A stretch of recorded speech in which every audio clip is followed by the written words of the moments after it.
ধনী এবং গরিবের বৈষম্য দূর করেছে যাকাতের মাধ্যমে। কেউ থাকবে 10 তলায় আর কারো থাকার জায়গায় নাই, এই বৈষম্য ইসলাম রাখে নাই। যাকাতের মাধ্যমে এই বৈষম্য দূর করেছে। ধনীদের অর্থের মধ্যেই গরিবদের অর্থ লুকিয়ে আছে। এই অর্থ যাকাতের মাধ্যমে বিলিয়ে দেওয়ার মাধ্যমে সমাজ থেকে ধনী এবং গরিবের বৈষম্য ইসলাম দূর করেছেন।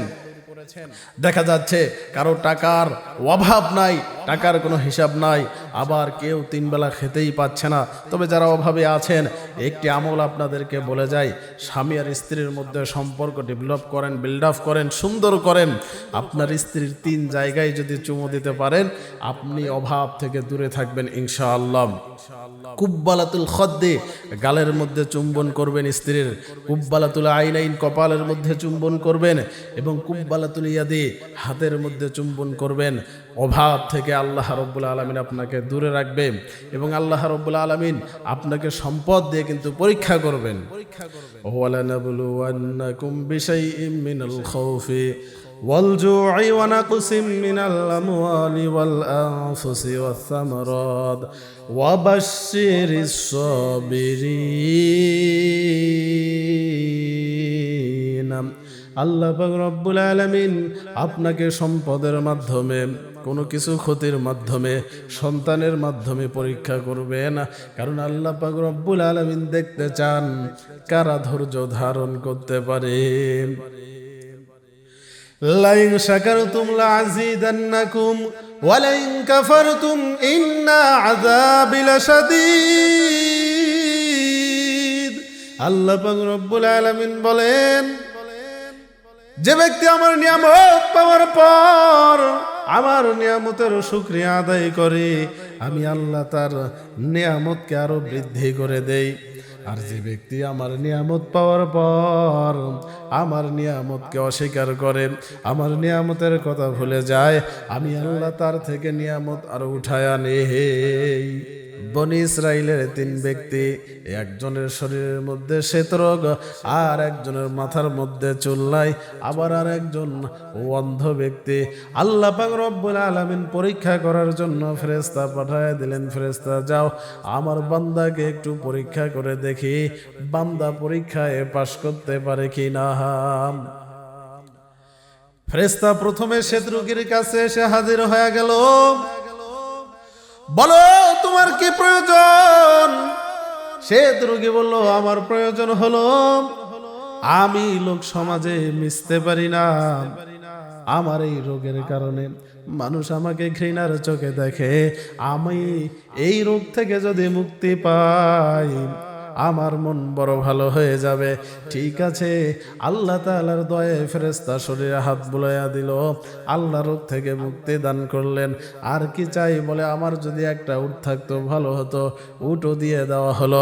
ফেরেশতা এবার চলে গেল টাকাওয়ালার কাছে। বলো তোমার কি প্রয়োজন, তোমার কি চাই? বলে, আমার মাথার মধ্যে যদি চুল থাকতো আমি বড় খুশি হয়ে যেতাম, লোক সমাজে চলতে ভালো লাগতো। ফেরেশতা মাথায় হাত বুলাইয়া দিলেন, মাথার মধ্যে চুল হয়ে গেল। আর কি চাই? 2 নাম্বার বলো, আমার যদি একটা দুম্বা থাকতো আমারও বড় ভালো লাগতো, লালন পালন করিয়া সংসার পরিচালনা করতাম।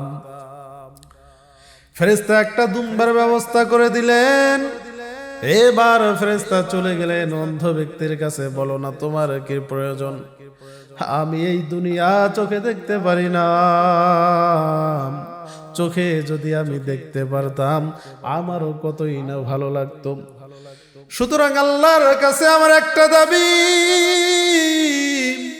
আমার যদি চোখটা ভালো হয়ে যায় আমার থেকে খুশি আর কেউ হবে না।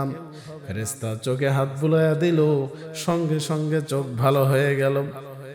এবার বলো 2 নাম্বার কি চাও? বলল, আমার যদি একটা ছাগল থাকতো ভালো হতো, লালন পালন করিয়া আমি জীবিকা নির্বাহ করতাম। ফেরেশতা একটা ছাগলের ব্যবস্থা করে দিল। এবার এই 3 জন এই পশুগুলো লালন পালন করিয়া বিরাট ধনী হয়ে গেল।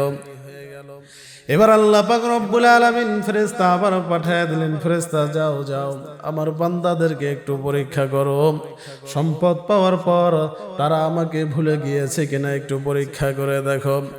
ফেরেশতা শ্বেত রোগীর কাছে আসিয়া বললেন, আসলে তোমার এই সম্পদ থেকে আমাকে যদি একটা উট তুমি দান করে দাও তাহলে আমি বড় খুশি হয়ে যাব। শত্রুকি বলল, না না, একটা উটও আমি তোমাকে দান করতে পারবো না। ফেরেশতা বলল, এক সময় তোমার কিছুই ছিল না, তোমার শরীরের মধ্যে রোগ ছিল, রোগ বাসা বেঁধেছিল। আজকে তুমি অনেক সম্পদের মালিক, এই একটা উট আমাকে তুমি দান করে দাও। শত্রুকে ডাক দিয়া বলে, না না, আমি কখনোই গরিব ছিলাম না, আমি তোমাকে একটা উটও দিতে পারবো না। ফেরেশতারা বলল, ওয়াইন কুনতা কাযিবতা, যদি তুমি মিথ্যাবাদী হয়ে থাকো আল্লাহ তোমাকে আগের অবস্থায় ফিরে আনিক।